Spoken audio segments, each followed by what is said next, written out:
Amis internautes Mak TV Sénégal, bien le bonjour à vous et bienvenue dans les brèves d'information que nous allons démarrer avec.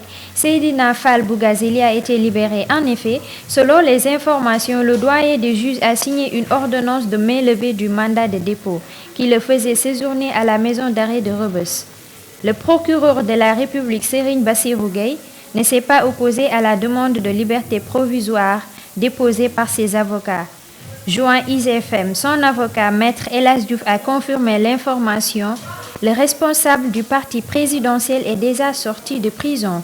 Il doit déjà être parmi les siens, mais le dossier va suivre son cours. Parlons à présent de transport. Les instructions sur les transports interurbains seront levées à partir de la semaine prochaine, a appris immédiat.sn de sources autorisées. Le ministre en charge du secteur a été instruit ce mercredi en Conseil des ministres de préparer le desserrement de concertation avec les acteurs. En raison des mesures d'urgence et du couvre-feu instauré depuis mars 2020, une interdiction a été imposée au transport de voyageurs de région à région. Après les violentes manifestations avant-hier à Touba, c'est au tour de la capitale de Dakar et de Kaolack de prendre le relais. Hier soir, les jeunes de Niary Tally et de Grand Dakar ont investi la rue et brûlé des pneus pour réclamer la fin de l'état d'urgence et du couvre-feu.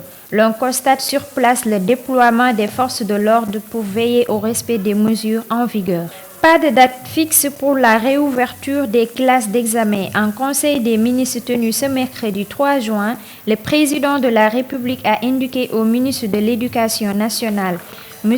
Mamadou Talla, de l'enseignement supérieur, Cheikh Oumar Anne, et de la formation professionnelle, Dame Diop, la nécessité d'une part de définir les modalités de redémarrage des activités pédagogiques autant pour moi dans les écoles, universités et établissements d'enseignement supérieur public et d'autre part, de renforcer l'accompagnement de l'État aux fonctions adéquates des établissements privés.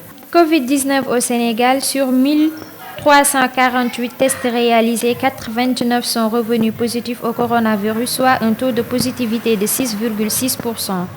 Il s'agit de 74 cas contacts suivis et 15 cas issus de la transmission communautaire répartis comme suit. 99 patients ont été testés négatifs et déclarés guéris.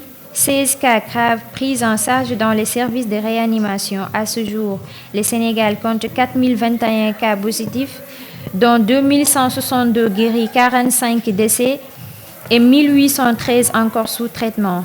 Voilà, c'était tout pour aujourd'hui. Nous vous donnons rendez-vous demain, Inch'Allah.